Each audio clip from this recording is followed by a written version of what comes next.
This is problem number 19. It's on page 728. An 80-pound force is applied to a 60-pound cart on small frictionless rollers. Determine A, the reactions on the rollers, B, the acceleration of the cart. Neglect rolling friction. I've already sketched the system at the board, and so we've got our 15-degree incline, though I probably drew it a little more. I'm going to take a rotated coordinate system because I think that will save me some time. And we're supposed to find the normal force at A, the normal force at B, which, by the way, A is up here, it's the wheel, and B is there. And understand, we're assuming that the wheels are 0 height. Okay? You really don't have to, but intuitively that might help you to think about it that way a little bit. But we're also supposed to find the acceleration of the cart. So let's start off with a free body diagram. And let's draw the cart with its wheels here. Note that there will be a normal force at wheel B, a normal force at wheel A, and then the weight will act straight down. Now understand, these normal forces are in the y direction. The weight force has a component in the y and the negative x directions. And then P just acts up in the x direction. Now this will be equal to the kinetic diagram, which is like this, where we have mass times acceleration in the x direction and, of course, dynamic force in the y direction. Now, the dynamic force is going to be 0 in the y direction because we're assuming that this cart does not sink into the ramp and it doesn't fly away and separate from the ramp, and that's how we know that it can't have any acceleration in the y direction, because it can't have any motion in the y direction. If it has acceleration in the y direction, that will generate velocity in the y direction, which will generate motion in the x direction, or I'm sorry, in the y direction. And that's not good, right? We can't have that. That's how I know that MAY, that dynamic force in the y direction, must be 0. So summing forces in the x direction, remember it's on an incline, that would be equal to P minus W sine theta. Now let's think about this for just a second. What I'm really doing is I'm taking the weight force, realizing that the angle theta is right there, and realizing I want this piece of it. So since that angle is opposite, that's the sine function. And let's see, those are all the forces I see in the x direction. So this would be mass times acceleration in the x direction. Now rearranging this, it's a pretty simple rearrangement. We have the acceleration in the x direction equals P over M minus G sine theta. We can actually go ahead and plug in numbers. We've got all these. The force is 80 pounds force. The mass is 60 pounds mass. Let's go ahead and convert that. 32.2 pound mass foot per second squared. Notice this is not just 32.2 feet per second squared. This is 32.2 pounds of mass feet per second squared per pound of force. It's not appropriate to say that we're just multiplying by G here. That's not the case.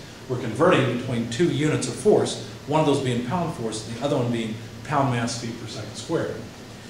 So then continuing with the equation, we have minus 32.2, which is G feet per second squared times sine of 15 degrees.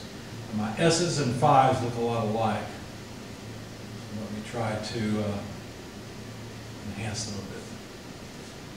So if you calculate AX from this, you'll get, obviously, let's see, pounds force and pound mass go away. You'll get feet per second squared out of this. And that comes up to about 34.6 foot per second squared. So that takes care of the acceleration. If you wanted it in a horizontal vertical Cartesian coordinate system, you could take this vector, which is up at an angle of 15 degrees, and decompose it into new horizontal and vertical components. But I'm not interested in that. So let's sum forces then in the y direction to see what we can find. Well, the normal force at A plus the normal force at B have to counteract this component of the weight force. Well, that component of the weight force is the cosine piece, because remember the angle's up here and the angle's touching that side, it's adjacent to it. And so that's the cosine side, and this is equal to MAY, the dynamic force in the y direction, which we already know is 0. And therefore, the normal force at A plus normal force at B is equal to weight times cosine of theta. Now, if we sum moments on this body, let me go ahead and sum moments about point B down here. if I sum moments about the center of gravity, then both of the unknown normal forces will enter the equation. I'd like to get rid of one of them. And so I'm going to sum moments about B. Well, this would be equal to, let's see, P is going to have a moment times the height here, which the total height is 0.4 plus 0.4 is 0.8 feet. Let's see, and that's a negative moment. Should pay more attention to my notes. Okay, and let's see, the weight is going to have a moment, so will NA. Let's take care of NA first. That's an easy one. That's going to be a positive moment, so plus NA multiplied by the wheelbase, and that wheelbase is 2 foot. And then what else? Well, the weight, let's not forget it. I'm going to think of the weight as having two pieces, a piece in the y direction and a piece in the x direction. So if that's the case, let's take care of, let's take care of the y direction piece of weight first. Okay, that's going to tend to cause a negative moment, so I'm going to write minus w times cosine of theta. That's this piece right here, this y piece. And I need that to be multiplied by the distance along the x direction, so 1 foot. And then this piece that points in the x direction, that part of the weight force, I guess I could call it Wx, that's going to be the sine piece. But it's going to, notice that it's really acting up here. And so, let's see, that's going to tend to cause a positive moment. Even though I've drawn it down here, really it's applied up here. So it would be more correct to look at it this way with a Wy piece there and a Wx piece there. Where Wx is simply W sine theta. And of course the moment arm for that is going to be half of the height, or 0.4 feet. Now let's see, the cart does not tend to rotate, and so if I write I alpha, there's no angular acceleration, so let's get rid of that term. And of course I don't really need to include the dynamic force in the y direction because it doesn't move in that direction, but I do need to include the dynamic force in the x direction. And that dynamic force about B is tending to cause a negative moment. So I will have to write minus MAX multiplied by 0.4 feet. Okay, now if I solve for the normal force at A, I'm looking for this piece. What I'm going to do is just move everything to the other side and then divide by 2 feet. So let's do that. Let's see. This is already on the other side, so 0.4 feet. Write that first, I guess. Negative times MAX. That takes care of this term. Of course, this was done because it's 0 anyway. And then let's move this term over next. So if I move it to the other side, it's going to become positive. W cosine theta times 1 foot. We can't just get rid of this 1 foot. Numerically, the 1 won't make any difference, but this still has units of feet. So I don't want to lose that yet. So that, let's see, that takes care of that term. And now let's move the W sine part. So flip the sine, W sine theta 0.4 feet. That takes care of that term. And then this first term is plus 0.8 feet times P. Now that leaves NA times 2 feet. So let me just divide through by the 2 foot. Oh, I forgot I took care of that term. That takes care of that. So that's all the terms are represented in the equation. Now notice that the feet in each cancel. And we'll be left with pounds force. At least we should be.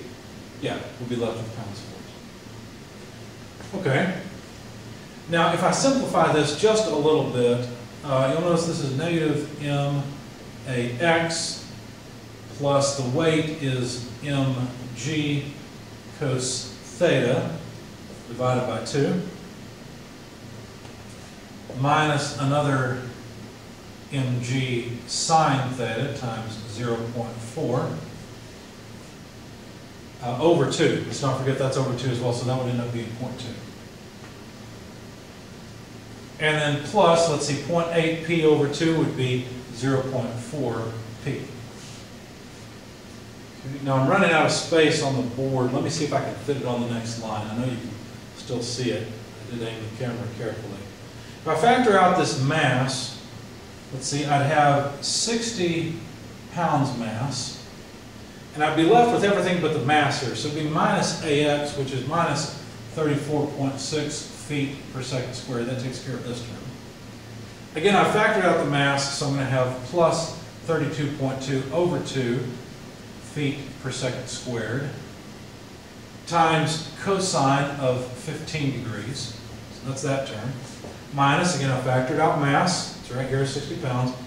G, 32.2 feet per second squared times 0.2, let's just move the 0.2 in, times sine of 15 degrees. That's that term. And let me finish it there, since those are the terms that have mass in them. I'll go ahead and multiply this by 1 pound force per pound mass, 32.2 feet per second squared. And that way I'll be left with, let's see, units of pound force. Now, I still have to take care of this term, and that term is plus 40% of P, where P was 80 pounds force. And so now all of my terms will come out in units of pounds force, and in fact it comes out numerically to 44.98 pounds force. So that's the force on wheel A up here. And now to figure out the force on wheel B, I'll have to go back to my sum of forces here and say that NB is equal to W cos theta minus NA. And so that is, let's see, let me put it up here so I'll have room. 60 pounds force cosine 15 degrees, that's that term, minus the NA I just found, which is 44.98 pounds force. And so it's a little bit messy, but basically this tells me then that NB is equal to 12.98 or so pounds force. So now we've got the force on wheel A, we've got the force on wheel B, and we have the acceleration of the car, at least in the uphill direction.